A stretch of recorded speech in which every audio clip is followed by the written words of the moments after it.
And we are back here for our fourth and final segment on the GSMC Baseball Podcast, talking about some just injury updates around the league and some stuff that's going on. So, yeah, I wanted to get into that and just talk about it. So, here we go. First one we have is one that has become unfortunately not surprising over the years now, which is Chris Bryant being put on the IL for the Rockies with a back strain. Now, Bryant has dealt with a lot of injuries so far through his Rockies career. Was a big shocking of a signing when he came over to Colorado. I remember that day when it was announced that he was signing with Colorado. Every single baseball fan on social media was really confused about what's going on. And then we saw the contract and we were like, okay, yeah, makes sense for Chris Bryant to go there.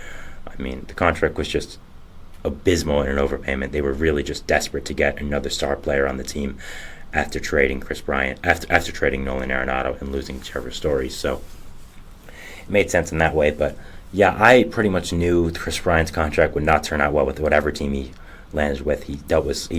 Everything we heard about him was that he was not going to age well, and that he had some long-term risks. And it's been proven so far with the Rockies. When he has been on the field with them, he's been horrible, including this year, an OPS under 530, and he hasn't been on the field most of the time anyway. He's been injured to all the way for this Rockies tenure. So yeah, has not really become a surprising thing right now, being with the Rockies and Chris Bryant being injured. It's not really a big effect on them anyways. I think they know how to plan for it. He's become just kind of the guy that's there to draw tickets, and people who are kind of casual baseball fans will see the Rockies and be like, "Ooh, Chris Bryant's there. He used to be good a few years ago. He might be good still. Maybe we'll go see the Rockies." I think that was kind of the Rockies' plan. But yeah, Chris Bryant. It's unfortunate what's happened to him. Was such a great player in his prime with the Cubs.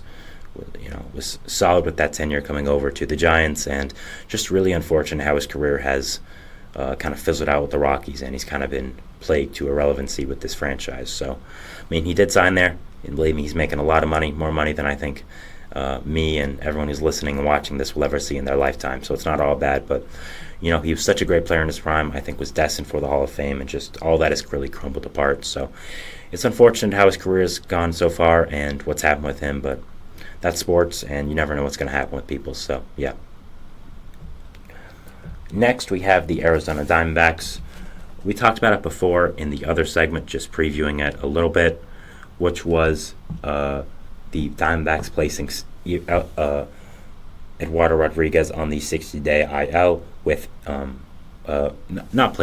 transferring him to the 60-day IL after a hamstring strain that came up in spring training. Now, I talked a lot about the Diamondbacks offseason and Eduardo Rodriguez, how big of a fan I was of the signing for them.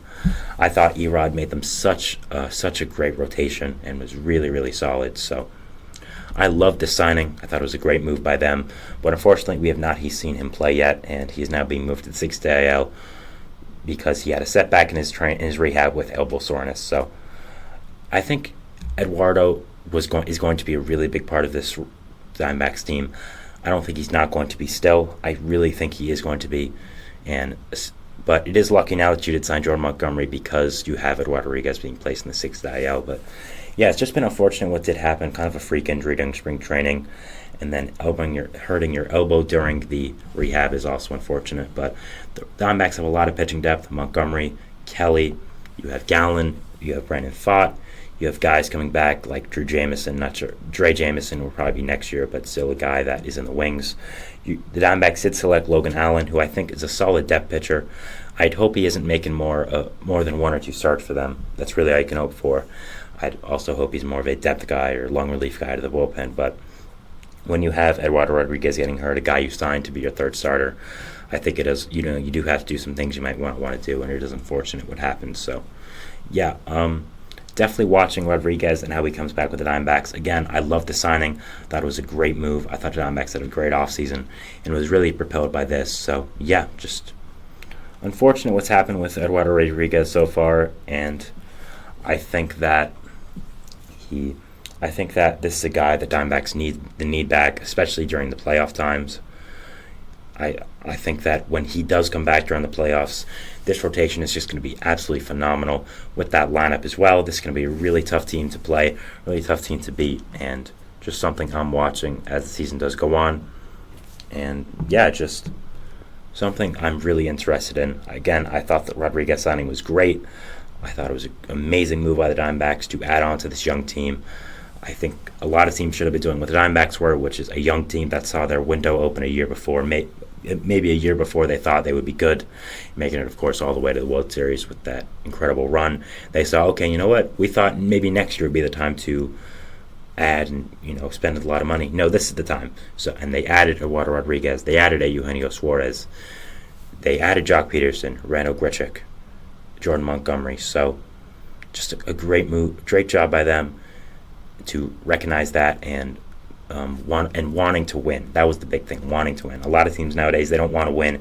They don't want to spend the money. And I was really happy the Diamondbacks did, and the Diamondbacks proved that they were happy with who they were and happy that they did make the playoffs and happy to spend money and improve this team. That was really nice to see, and I'm a big fan of the Diamondbacks, rooting for them, and just love watching their team play as well. So, unfortunately, what happened to E-Rob, but I don't think he should be out much longer after the 60 days, and I think he'll be a big impact when he does come back. Next, we have some big news coming out of Houston. Justin Verlander will be back on Friday and will be returning against the Nationals. Now, Verlander was, of course, on the injured list after having a setback in spring training with some soreness after playing catch. So he made some rehab starts with one of the best minor leagues teams, the Space Cowboys, who are the Astros one of the Astros minor leagues affiliate. I just wanted to say that name again, the Space Cowboys. I love that name. It's so cool. So many great minor league teams. I mean, the Rocket City Trash Band, that's another one, but another situation, another topic for another day. But I think it's really positive for the Astros now that Verlander's coming back. I mean, how could it not be? You've had so many injuries with the pitching's rotation that getting Verlander back is a big step. You've had guys like I've talked about, Spencer Arrighetti, J.P. France making real starts for you. You needed a guy like Verlander back, one of your big aces, one of the big pitchers in your rotation. Hunter Brown's been off to a not great start as well, so I think bringing Verlander back, even though he might not be the Verlander of old, he still is a really good pitcher, a really solid pitcher. I think bringing him back just provides a new level of depth for this Astros rotation, provides a new level of, I would say, new level of hope for Astros fans this year. Hoping that they can get back to the Astros we all know, we have all seen over the past few years. They have been really not good this year, and bringing back Verlander getting back on Friday is a big sign for them. I like the fact that he is coming back against the Nationals. No offense to the Nationals, but it's a good job for him to come back against a kind of weaker opponent, just to build him back up and get him back into the flow of major league things. He's had a lot of injury risk now in the past few years as being older. We've seen it with the Tommy John, with what happened with the Mets, hurting his armpit of all things. So. Yeah, I really hope he stays healthy now, back with the Astros. Really hope he performs well, and I think he'll be a big help to this Astros team that definitely needs it. Finally, we have Ozzy Albies. I talked about this yesterday as it broke on my stream. He has been placed on the 10-day IL with a fractured toe. He got hit by a pitch, and after the game, it was shown that he has a fractured toe and will be placed on the 10-day IL. Now, this isn't a huge loss, as it seems like he'll be back after the 10 days pretty easily, but they just want to be safe and call up another guy. So, but the last thing the Braves do need right now is injuries. Having a tough schedule, just getting off a series of the Astros. The Mets are heating up. The Phillies are heating up.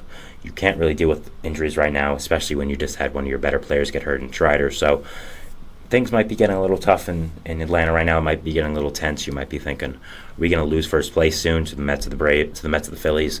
I think that would still be over dramatic. I still think the Braves are a great team, but they've been hit really hard with injuries these past few days or so. Hit really hard with just some unlucky things to their players. And yeah, again, I don't think Albies is a huge deal. I think that he should be back pretty easily, pretty soon. So that's something to watch here. But yeah, only 10 days doesn't seem to be a big deal with the foot. But you don't have the greatest infield depth. You already have a guy like Orlando Arcia starting at shortstop, and I don't really care what Braves fans say. I don't think he's that good. So you already need some other infield depth. But it'll be interesting to see if they do play there. I would assume Guillorme is going to be starting there for the Braves for now. I think that was why he was brought in to be the main depth guy on the bench, be the main guy who fills in from time to time playing. So yeah, I would assume he's the guy, but if there's someone else they're calling up or someone else that is going to fill in at that position, I'll be sure to check it out. But I would assume Guillorme is that guy. But again, not a huge deal for the Braves, as Albies shouldn't be on the IL for that long. But you've already had some injuries. You don't want to have more. So, it is unfortunate right now if it's going off the Braves. But hey, it is baseball and these things happen. So, yeah. So that is the end of our show, guys. Today, I want to thank you so much for watching. Remember to follow us anywhere to get content and updates on social media: Facebook, Twitter, TikTok, Instagram. Again, thank you so much. Have a great day out. We'll see you tomorrow. And it's a really nice day. Enjoy it, and we'll see you at baseball throughout tomorrow. Bye, guys, and thank you.